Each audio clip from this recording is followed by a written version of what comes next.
Hello and welcome to the Geeks Review. I'm Royce. And I'm Joshua. On today's show, we'll be talking about The Missing, Baptiste, and The Long Halloween. First up, The Missing is a UK mystery series. First series starring James Nesbitt of shows like Cold Feet and the Hobbit trilogy, as a father whose son went missing while on holiday in France. The series follows two separate timelines, one when the initial disappearance takes place, and the second years later when the investigation is resumed. Also starring in this series is the French actor Checky Cario, who plays Julien Baptiste, a French investigator who specialises in finding the unfindable. It was followed up by a sequel series starring David Morrissey of TV shows like The Walking Dead, as well as Blackpool, Keely Hawes from The Durrells, The Bodyguard and Ashes to Ashes, and Laura Fraser, a Scottish actress best known for her role opposite Heath Ledger in A Knight's Tale, as well as Lydia in Breaking Bad. There was no Missing Series 3 that became its own spin-off, Baptiste, which put Julien Baptiste in the lead role. And Series 2 is currently playing on BBC First on Foxtel, and it's on other services, isn't it? I'm pretty sure it might be on BritBox or something like that. Might be. You saw episode 1 of this. Yes, I tried to watch it on iView, but unfortunately there is a huge network instability with it. I have quite a secure line with it. It's just... That's unfortunate. I know, I only got 14 minutes into this 50-minute long episode. Yeah, that's really not good. I've sort of had a few issues with iView here and there, so... Which is odd, because while we were doing the Doctor Who reviews a couple of yeyears ago, it was working fine. Just seems to be out of date, maybe, and needs a bit of a reboot. Bit of a kick in the pants. But, yeah, this was actually quite... I'm actually emotionally invested in this now. Yeah? Granted, maybe not so much in the dad, but, you know, trying to find the kid, naturally. Yeah.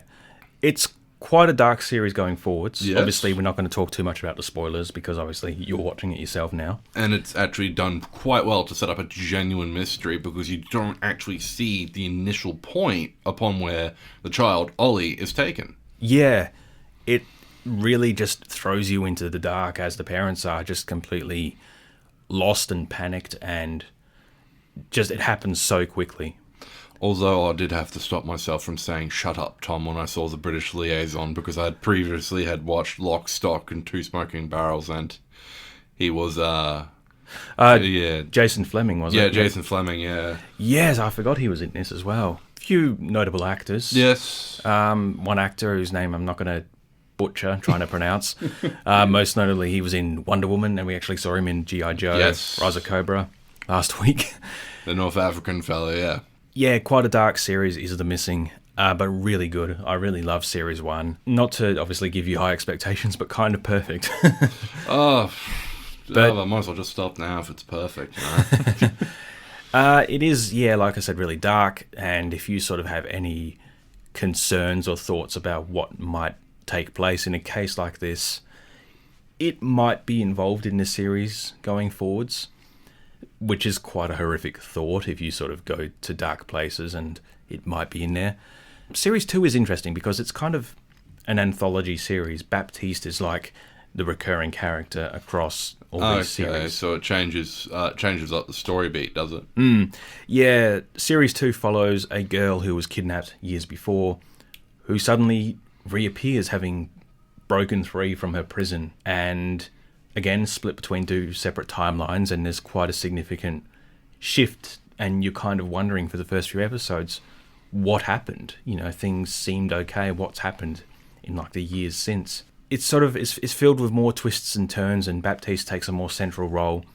With Series 1, when you introduced Baptiste, what were your initial thoughts? Definitely not the hard-boiled detective that they were trying to build him up to be, but definitely a man of expertise in his field. A bit of a more gentle soul type of approach, as to say the initial French detective that they are paired with, and the French agent, part of me wants to say the Germande. You're right about Baptiste being gentle. I think definitely that's something that really defines his character. But it kind of, going into the sequel series of this, there is a bit of a change to his character where it's like, when we meet him in Series 1, it's kind of evident he has a history tied to this case. In the future present segments, he's got a limp, which he doesn't have when he's younger. No. And there's a scene later on which sort of draws attention to the fact that he doesn't have a limp yet when something happens in the past. So obviously he's got very strong personal ties to this case. Going forward, It's kind of like, when another author takes over writing James Bond or Sherlock Holmes, and there's kind of been an expectation of who the character is. Even though it's the same writers, it's like they take Baptiste and they tweak him and make him more of an action hero. Right, they reinvent the character. Kinda, yeah. They make him a lot more prominent, and he still works, but it's sort of like he's now become Uber Baptiste. Yeah, mild spoilers for Series 2, but he's dealing with cancer. So he's all shaven head and very rugged looking in Series 2, and they throw him into the... I think I've had enough of bold, smart people for a little bit after coming off the high packs of Breaking Bad. Yeah, you've been watching that for the first time, haven't you? Yeah, and I think I might give Season 2 a skip if I have to deal with bald. Well, again. Yeah, it's a fun mystery, though, in Series 2. Baptiste really turns up... I mean, the series of Baptiste really turns up the dial in regards to brutality. Oh, good. Yeah. That's, good, something a little bit extra, not an, oh, good, brutality, go, please tell. Yeah, it begins with like an opening scene where an old man gets murdered quite horrifically. You're introduced to all these different plot threads that tie together, and there's quite a horrific death in one of the early episodes of Baptiste. Many horrific deaths, actually, throughout that series. And again, it adds to the character of Julian Baptiste and really makes him into something beyond what we thought he initially was.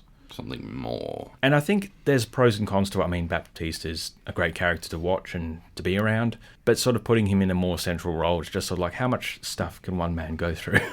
I mean, there's a lot of different shows out there that will tell you different. Series 4, Series 2 of the Baptiste. I mean, if we're going into church then. It really, again, piles on the drama and just puts him through some horrible stuff. Oh boy. Currently 3 episodes into that, both in the UK and here in Australia. They're sort of playing like a few days after each other. Series 2 has Fiona Shaw, perhaps best known for her role as Aunt Petunia in the Harry Potter movies. Right. Seems to be a lot of Harry Potter actors popping up and stuff, because we've got the lady, I should say, who played Dolores Umbridge, being the Queen in the next season of The Crown. Yeah, Imelda Staunton. Yes. She's actually married to the actor Jim Carter, who plays the butler in Downton Abbey. The very deep-voiced butler. It's not quite deep enough, but it's weird seeing her show up in the Downton Abbey movie, and they didn't actually really interact, those two characters. But I guess that's just knowing behind the scenes. But yeah, Imelda Staunton as the Queen will be interesting to see after Olivia Colman, who I haven't actually seen her yet. She wasn't bad. I've seen her first season of The Crown, and it was actually quite good. Yeah. I think Claire Foy is just like stuck in my head as Liz now. Yeah. And Vanessa Kirby as Margaret. We're talking about The Crown now. Yeah. I may have to resub to Netflix so we can have a special episode on The Crown. Yeah, whenever that series comes out, we'll have to... well, they've just released the latest trailer for that. It might be soon then. Yeah. That could be something on the cards. Well, they showed a still of her. It just looks like they've dressed her up and gone, might as well do the hair up. Oh, look at that. She's Queen Elizabeth. The thing with The Crown, actually, was there was all these pictures that came out, like... It took them a while to find a Philip, like with Tobias Menzies or Mingers. It's one of those names where it's got like multiple pronunciations. I'm not exactly sure how his is pronounced. But after they sort of announced it took quite a while for that series to actually come about. It did. And then Series 4 just sort of dropped, and it was like, oh, wow, I haven't even seen Series 3 yet. I mean, let's not forget, most of the people that they're interpreting are still alive. Yeah. And are some of the most powerful people in the world. Yeah. But yes, Baptiste is missing. We went off on a tangent there. Sorry, yeah. The Missing, Series 1, is at times quite dark, but really good. Series 2 sort of has a few sort of contrivances, I thought, but again, really good mystery. Series 3, which is technically Baptiste, it's its own thing, it's not The Missing anymore, is good as well, but there's a lot of brutality in it, which sort of turned me off and turned a few friends off. Like, one scene upset one guy I know so much he had to stop watching altogether. Oh. And Series 3 is sort of throwing terrorists and all that sort of horrible stuff into the mix, and it gets a bit too, like, we have enough of this in the real world. Too real. Yeah. I mean, a missing child happens in the real world, but you could kind of separate it, But anyway, if that sounds interesting, you can check out Baptiste. It's currently playing on BBC First on Foxtel. Series 1 and 2 of The Missing and Series 1 of Baptiste are also on ABC iView, if you can get it to work. Yeah, if there is an issue. If you can, please tell me how. So, Batman, The Long Halloween. Ooh, Long Halloween. We're going from child abduction to murder. So this is based upon a famous comic book of the same name, written by Jeff Loeb, drawn by Tim Sale. We spoke about it on the show a few weeks ago, basically. Part 1, yes. Yeah, it was split in two. Part 2 came out last week or the week before, as of the time of airing. The general consensus on my part was that while they could have carried over the art style, the one they chose was good. Voice acting was largely good for the most part. Just lots of pauses and sort of elongated the whole thing, where characters would say a line of dialogue and then it would be like a second long pause before the next one. Yeah. Going into part 2, we sort of get the big resolution of the holiday killings, where mobsters around the city of Gotham have been getting murdered on notable holidays like Valentine's Day and April Fool's Day. Even smaller ones like Labor Day, Mother's Day, at least on the US version of it, at least, because we have different days to it. So it's a murder a month, and Batman has got to put on his detective hat and really his detective cowl. Jensen Ackles returning as Batman, of course. Josh Duhamel, an actor best known for his soldier role, I guess, at the beginning of the Transformers series. He'd been most of the Transformers, except for after 3. He plays Harvey Dent, and he's great. And he was on...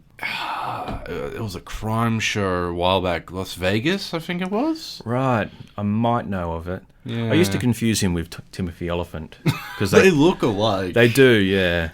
But when it's one of those things where, you know. Yeah. And Naya Rivera is an actor who tragically passed away last year, best known for the series Glee. She does a great job as Catwoman in this. She sort of plays it very real, I find. Yes. She's very grounded. And she's not like hamming it up and turning up the sexuality and all that. No. This is probably one of my favourite interpretations of Selena Kyle in an animated format.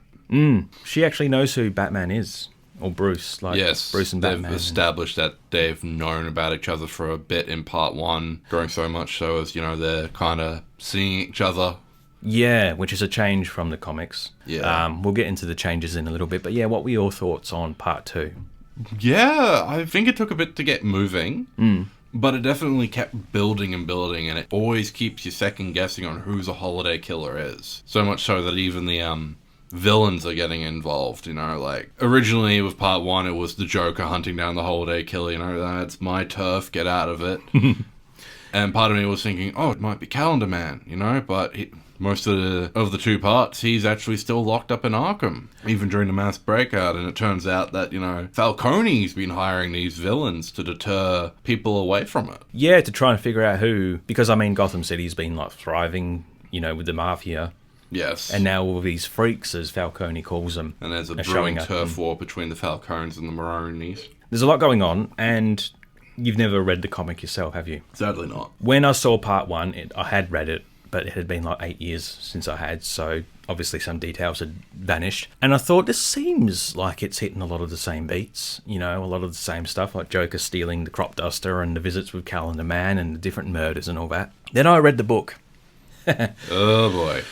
Which is always dangerous. Yeah, it's almost like a separation of church and state. They've been making these DC animated movies for a few years now, of course. They've made changes here and there. I've never read Under the Hood, which became the basis of Under the Red Hood. But I really liked Under the Red Hood. It made sense as a story. It was like its own sort of 90-minute sort of contained film that explained everything. And I think really the most egregious change that DC's made was in the Hush film recently. That they did, where they changed it from being Tommy Elliott to the Riddler. Yeah, with the original Hush storyline, basically this bandaged villain shows up at the same time that one of Bruce's childhood friends shows up. A character we've never met before, who ends up, of course, being the main villain, with many red herrings along the way. Yes. So to kind of make that change, I'm not so attached to Hush now as a book, as a story, but that's quite a change. There's also quite a change in this, but it's sort of minimal, but it kind of... There's just a lot of changes in this which rubbed me the wrong way. Really? Having reread the book. Well, do explain. Okay, so obviously when you're dealing with a comic book, you've gone and got inner monologues. And I don't think a movie should not do narration. I don't think any movie should act like it's above narration, because it is a valid thing as long as it's not a crutch. And of course, this was published as a monthly thing, so you kind of have the reiteration of certain points, like the holiday killer is doing this, and my father's house, Wayne Manor. and you sort of go into Batman's psyche a bit. And you have a few scenes as well where you kind of go into Falcone's psyche a bit. But this is just completely devoid of narration. Rewatching it sort of made me think like they should have had something. They could have had something there to kind of just fill the silence. There's no music within this film. If there is, it's sparingly, and it's nothing that really sticks to you. One thing that stood out to me watching part one was that there were prolonged scenes of silence. There was no music. There was nothing to really liven the scenes up. And when it was there, as you said, didn't stick to you.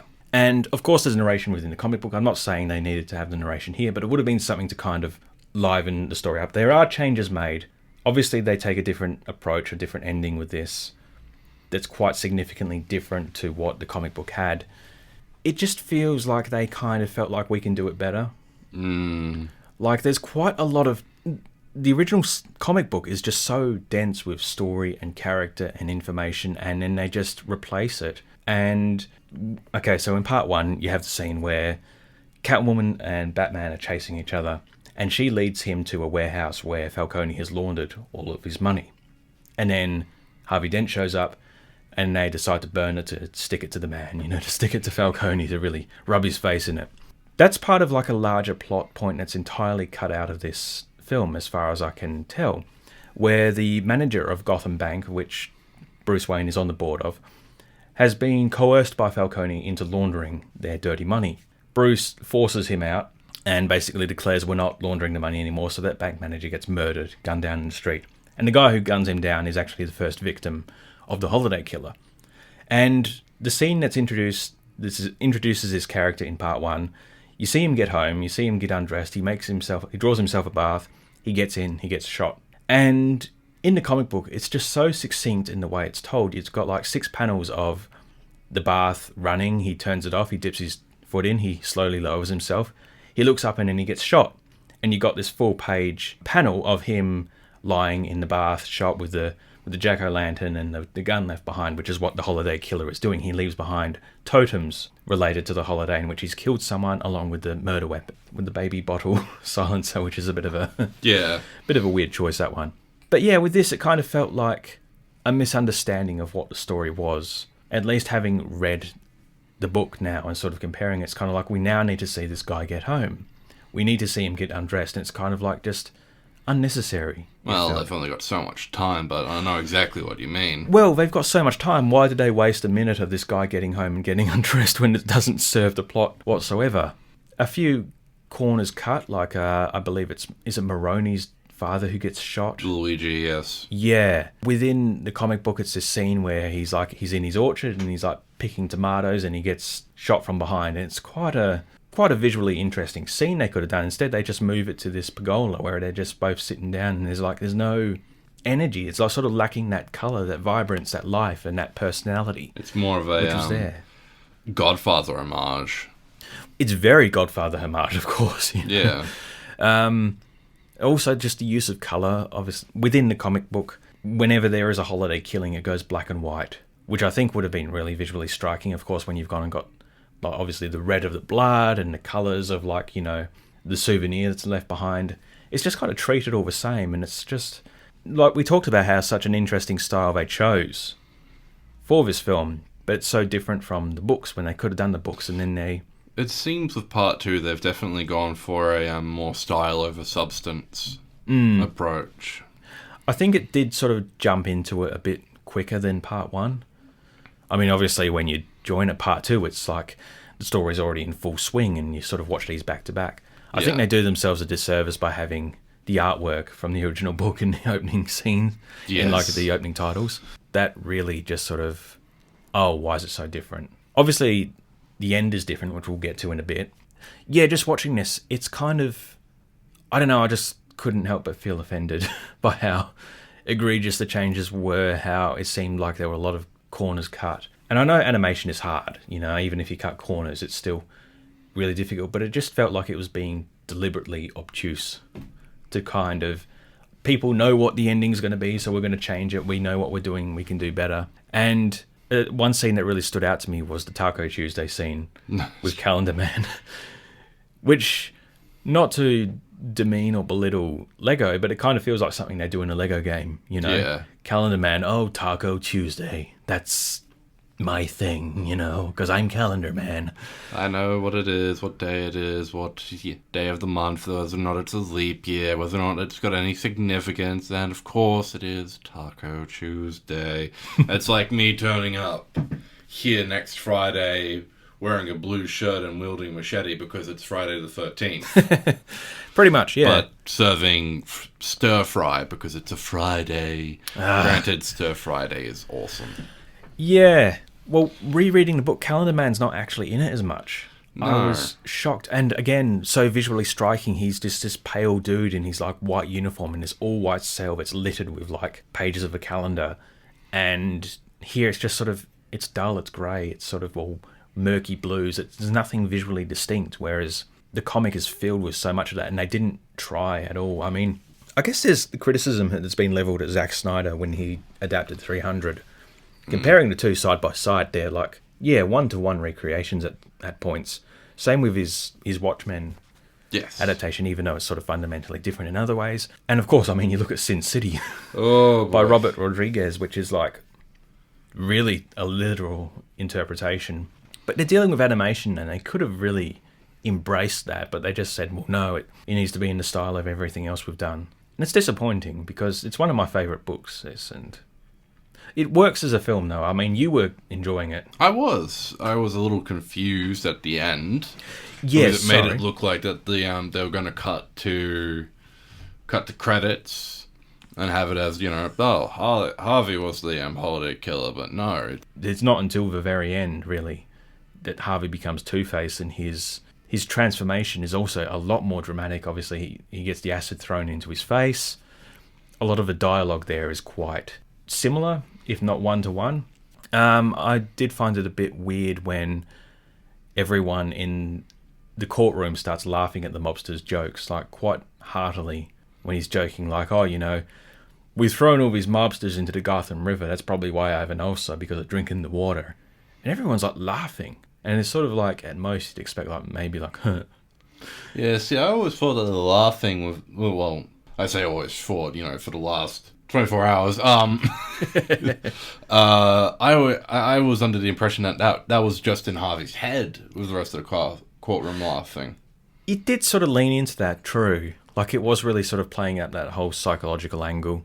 But then following it, Harvey completely snaps, obviously. He goes to the hospital, he's all bandaged up. He actually murders his doctor. No. Yeah, like the doctor comes to the door and he's like, sorry, he's gone. And his wife's like, oh my God. He's like, no, he's escaped. And then the doctor slumps over and he's got a scalpel sticking out of his back. Oh. They don't do that. Would have been a brilliant moment. Instead, they sort of have him having this inner monologue, and sort of, it's weird that then they decide to give the character the inner monologue and go into his head and kind of make it like a distinction between Harvey and Two-Face. Like, Two-Face is like a different personality, a different identity, as opposed to like a different mindset of the same dude, one that he adopts through. Well, I mean, that's always been one of the unique cases of the curious case of Harvey Dent, is how they interpret the actual Two-Face entity. What do you think of his design in this? Yeah, a bit more familiar with that one. Yeah, because it turns out the original comic was actually the first iteration of like the Two-Face you see in the Arkham games and the Dark Knight, where he's completely burnt on one side. He's not even got hair. Yeah. And I mean, big bulging eye, like, and properly horrific. Yes, we can see most of it. One thing that stood out to me too was with the Scarecrow, where you kind of get this longer scene, very Phantom Pain-esque. I was getting sort of flashbacks to that with the horse running through the burning forest. Oh God, where he's breaking out of Arkham, yeah. Yeah. Well, in the comics as well, he goes to arrest Crane then, but it's actually just a dummy on top of a horse, but he gets infected by the fear gas, and that sort of sends him on this bender as the police find him like clutching at his parents' tombstone, specifically his mother's, because it happens on Mother's Day. Well, in the comic as well, there's also narration where he describes like Jonathan Crane murdered his mother on Mother's Day, he strangled her, and then you have Scarecrow actually just say it. You know, like, I killed my mother on Mother's Day, I strangled... Basically says verbatim what Batman narrates, and it's kind of like, you could have had this narration there where Scarecrow is just this fierce, dominating presence where he doesn't say anything. He just sings nursery rhymes. Yeah, Mad Hatter. Yeah, they team up and they kind of have an argument of like nursery rhymes within the comic. And Poison Ivy was, I think, integrated much better as well in the comic, where it's Valentine's Day, Selena and Bruce are out having a date, and this hooded, shambling, robed figure offers them a rose, and Bruce accidentally cuts himself on one of the thorns, and as the hooded figure leaves, you see it's Poison Ivy. And Bruce gets home from his date and just sort of mindlessly wanders through the manor until he finds Poison Ivy waiting for him on the balcony. And then, yeah, he's taken out of action for quite a few weeks, and it's only 3 months, they said in the film. I think it was only one, or like less than one. It was like by the next holiday that Catwoman kind of figures it out. Huh. Was Riddler in this movie? No. Because he was the first one. I mean, obviously Falcone hired Poison Ivy to trick Bruce Wayne. That was tied into the whole money laundering plot, because once he's under Poison Ivy and by extension Falcone's control, he starts to launder money, which then gets him put under suspicion by Dent and Gordon, which then leads to sort of like a court case where Alfred basically demolishes the case by saying, you're just victimizing Bruce because you know he's fragile. Yeah. And gets sympathy on their side.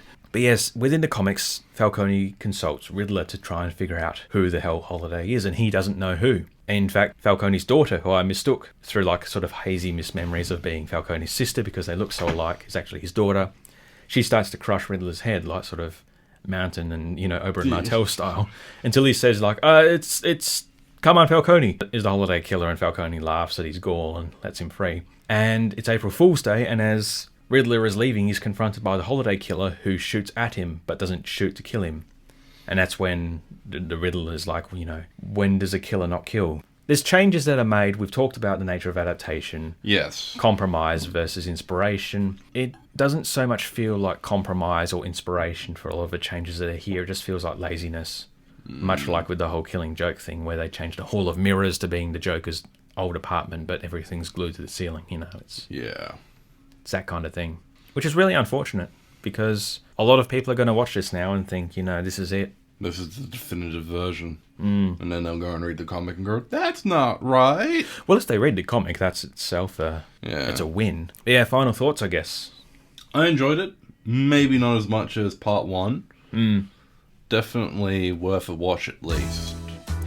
We'll be back next week with more Batman-related stuff. The Suicide Squad comes out today. Yes, James Gunn's Suicide Squad. Yeah, the man who brought us Guardians of the Galaxy 1 and 2. Will be interesting to see what he does with that. Absolutely. I'm Royce. And I'm Joshua. And we'll see you next time. Bye for now.